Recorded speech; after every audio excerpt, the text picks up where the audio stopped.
Bonjour à tous, bienvenue dans cette nouvelle vidéo de la chaîne YouTube Arc-en-Ciel et Terre. Aujourd'hui je vais faire juste une vidéo d'introduction sur les 12 signes du zodiaque, comme je viens de finir une série de 10 vidéos sur les 10 planètes. Et du coup, comme les planètes, en fait, j'en ai parlé, mais les planètes, c'est vraiment nos 10 capacités de notre âme, disons les 10 besoins de notre âme, on va dire, qui ont besoin, qui ont besoin de s'exprimer, c'est des énergies qu'on a besoin de canaliser.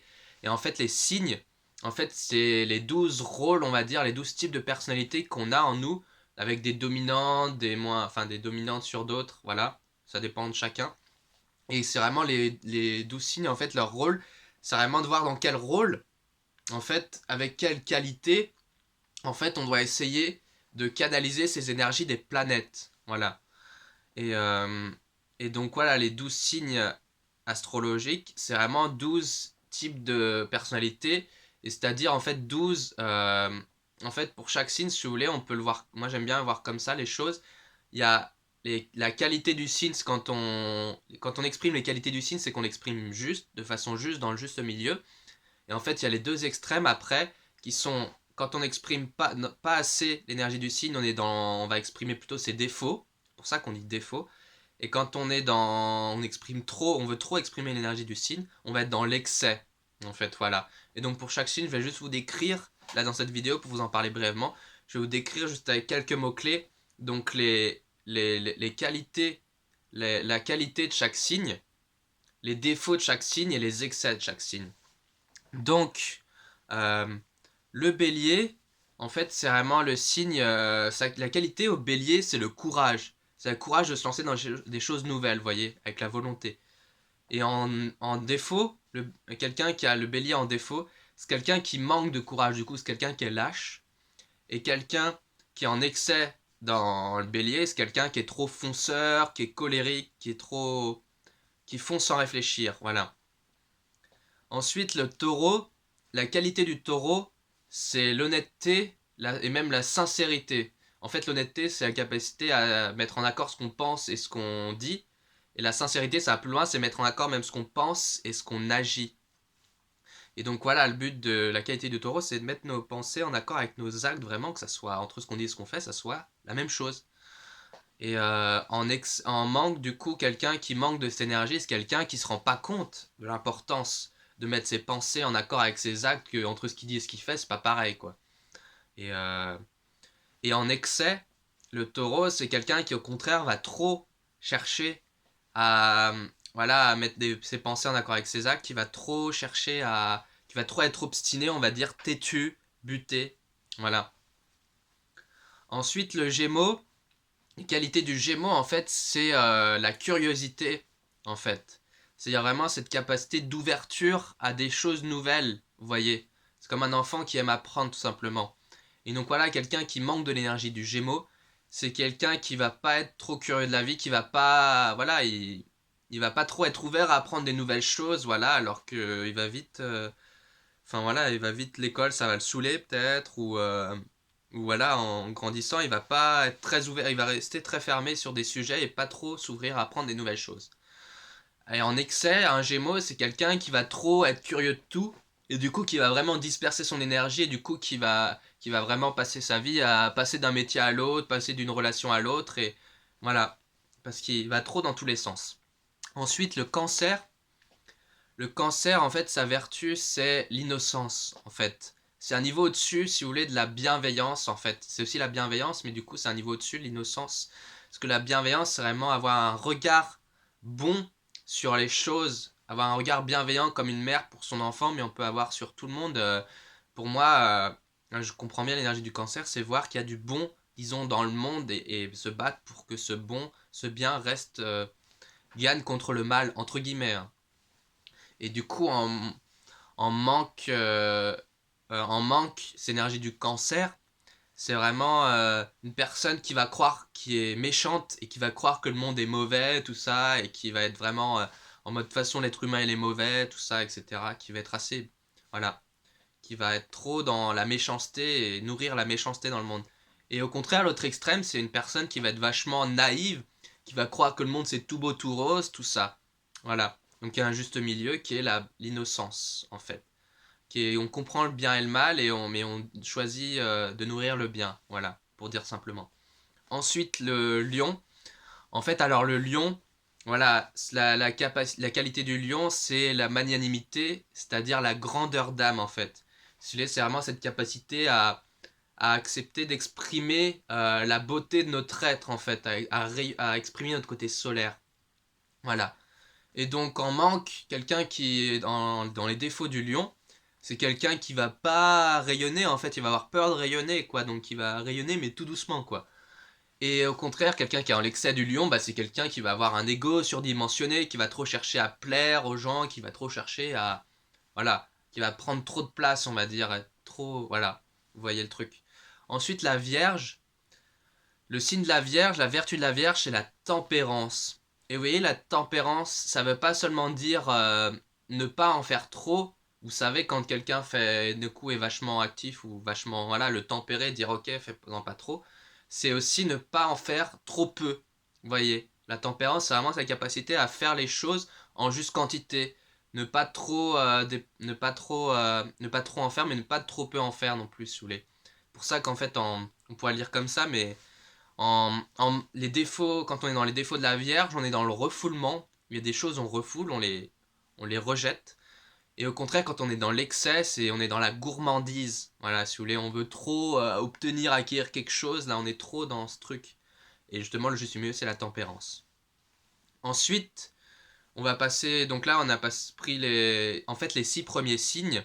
Et en fait, il y a plein de façons de classer les signes. Et si on divise en deux, on pourrait dire les signes du bélier à la Vierge, c'est vraiment des signes plus personnels, c'est-à-dire liés à notre personnalité, à notre façon, plus à notre personnalité, on va dire à notre rapport à nous-mêmes, à notre vie personnelle. Et en fait, les signes de la balance au poisson, c'est plus des signes tournés vers le collectif, en fait. C'est deux moitiés un peu de... Enfin, c'est une façon de découper en deux des signes astrologiques. Donc la balance, c'est vraiment le signe qui va chercher l'équilibre, en fait. L'harmonie, la justice. L'équilibre et l'harmonie, disons. Euh, et donc, c'est justement cet équilibre entre nos rêves et nos idéaux, entre nous et les autres, etc. Et donc, les défauts de la balance, c'est une personne qui va trop manquer de conscience de cet équilibre qui a besoin dans la vie, qui va trop chercher le conflit avec les gens, par exemple, le chaos, voilà.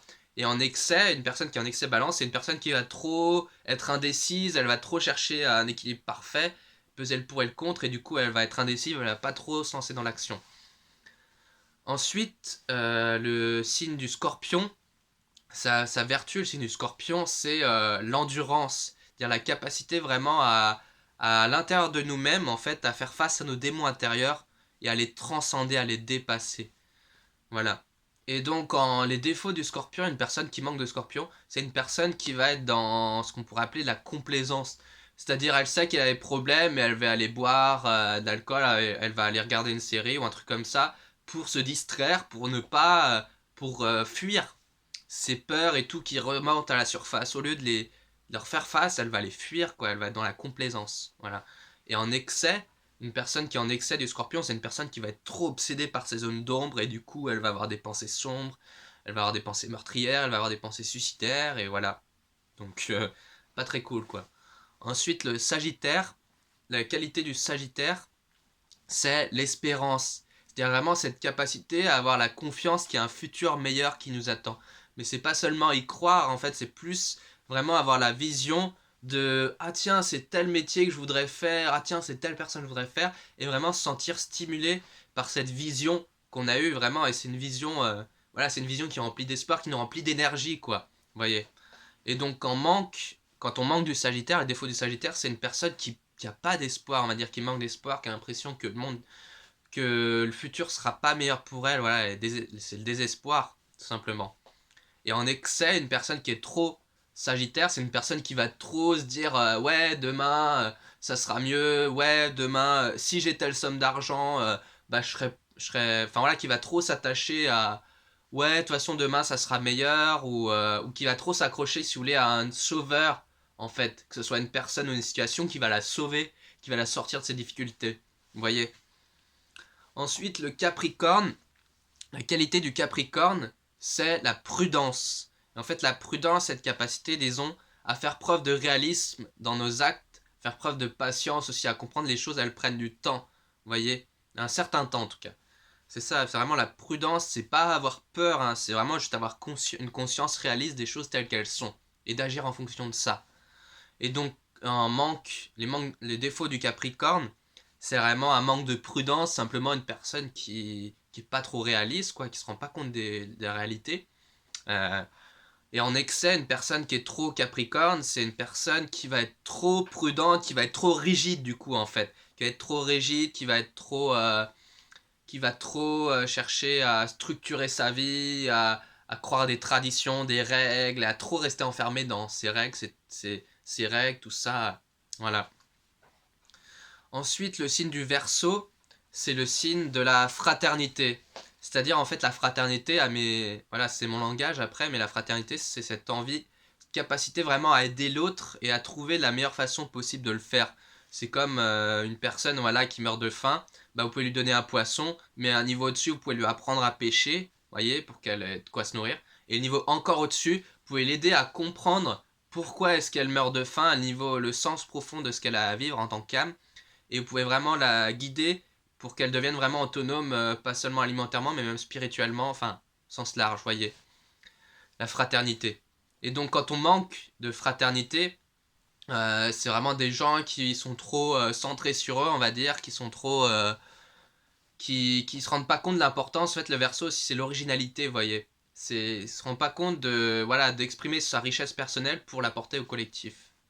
Et quand on est en excès de Verseau, c'est une personne qui va vouloir être trop originale, qui va vouloir trop. C'est vraiment le génie, qui va avoir des super idées et tout, mais en fait, c'est pas du tout adapté au cadre, aux règles dans lesquelles il est, et il se rebelle contre ça. Donc forcément, ça marche pas non plus. Voilà. Ensuite, le dernier signe, c'est le signe des poissons. Et le signe des poissons, c'est un signe, en fait, c'est le signe de la foi. D'avoir la foi en quelque chose de plus vaste que nous, en quelque chose d'invisible, vous voyez. De se sentir porté par la vie, voilà, de se dire, voilà, j'ai eu, par exemple, voilà, il y a des gens qui ont dit, ah, j'ai eu un accident, et puis en fait, j'ai eu une guérison miracle, ou il y a eu un miracle et tout qui s'est produit, et maintenant j'ai foi en la vie, et enfin voilà, vous voyez, c'est un peu ça la foi, ou la foi religieuse, enfin le tout justement, c'est que vous, ça vous nourrit, cette foi qui vous nourrit et qui vous aide qui vous porte. Et c'est pour ça, quand on manque du poisson, on manque de foi, c'est une personne qui risque d'être trop matérialiste, qui risque d'être trop à penser de façon scientifique, la vie c'est juste la matière et qu'il n'y a pas des choses mystérieuses, invisibles, tout ça, elle va pas croire à tout ça, elle va rejeter tout ça, elle va pas vouloir s'y intéresser en tout cas.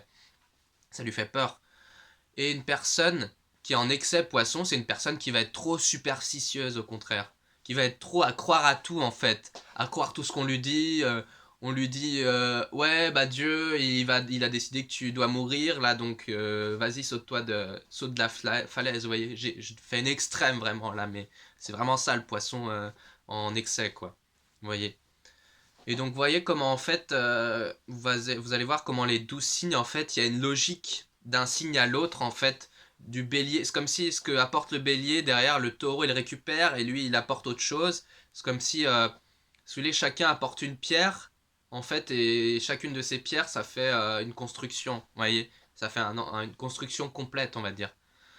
Chaque signe se suit, en fait, dans une certaine logique. Chaque rôle se suit. Et aussi, on va voir qu'il y a les signes, en fait, il y a les signes de feu que sont donc le bélier, le lion, le sagittaire. Il y a les signes d'eau que sont le cancer, le scorpion, le poisson. Il y a les signes de terre que sont taureau, vierge, capricorne. Il y a les signes d'air que sont euh, gémeaux, balance, verseau. Et en fait, chaque élément, en fait, le feu, enfin, ça représente, disons, on dit un tempérament humain, ça représente vraiment, le feu, ça représente cette capacité à exprimer des choses qui sont à l'intérieur, en fait, disons, avec dynamisme. L'eau, ça représente cette capacité à être réceptif, à être sensible à nos émotions, à ce qui se passe, à des choses invisibles. La terre, ça représente cette envie de concrétiser, cette approche réaliste des choses concrètes. Et l'air, ça présente les facultés à communiquer, à penser. Voilà.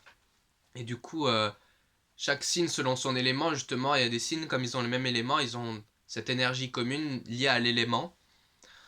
Et ensuite, il y a les trois... Enfin, du coup, en fait, les signes, on peut les séparer en 4 éléments. Du coup, vous avez vu, là, de 3 signes pour chaque élément. Et en fait, aussi, on peut les séparer avec les 3 modes. En fait, les modes, c'est lié aux 4 saisons, en fait. Les signes, c'est-à-dire que c'est lié aux les signes des premiers mois des saisons. Bélier, Cancer, Balance, Capricorne. C'est les signes de début de saison et c'est ce qu'on appelle les signes cardinales. Cardinal, en fait, ça veut dire qui commence, vous voyez, dans la racine. Et donc, c'est vraiment des signes qui sont plus là pour avoir qui ont une énergie qui initie, qui commence des choses, vous voyez. Ensuite, les signes de milieu de saison. Donc, le deuxième mois de la saison, c'est Taureau, Lion, Scorpion, Verseau. Ces 4 signes, et en fait, ils ont un rôle plus c'est des signes fixes, on dit. Ils ont un rôle du coup plus de stabiliser ce qui a été initié avant par les signes cardinaux. Ils ont un rôle stabilisateur et en même temps de durabilité, vous voyez. De mettre de la durabilité dans quelque chose, développement, quoi. Ensuite, les signes mutables, c'est les signes du troisième mois et donc du dernier mois de la saison. C'est les signes Gémeaux, Vierge, Sagittaire, Poisson. Et là, c'est des signes qui ont un rôle, si vous voulez, de transition. De faire la transition entre tout ce qui a pu être développé justement par les signes fixes. Et en fait, à un moment donné, les signes mutables, ils vont dire, ok, là maintenant, on a terminé ça, donc il faut faire la transition vers autre chose. Ou il faut le relier. Ils vont faire des liens entre différentes choses. Ils vont nous aider à relier différentes choses qu'on a faites dans notre vie. Ou ils vont nous aider aussi à faire, en fait, à faire des liens entre des choses. Donc à passer d'une étape à une autre, en fait. Vous voyez? Ou alors à relier différentes étapes qu'on a faites, disons, avant. Et donc, vous voyez comment, du coup, avec les 4 signes, les 4 éléments et les 3 modes, en fait, chaque signe, en fait, a un élément et un mode qui lui est unique. Le signe de Bélier, c'est le signe de feu qui est cardinal. Après, il y a le signe du Taureau qui est le signe de terre fixe.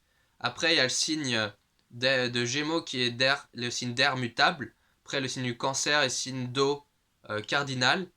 Après, le signe du Lion et le signe de feu qui est fixe. Après, le signe de la Vierge et le signe de terre qui est mutable. Après, le signe de la Balance et le signe d'air qui est cardinal.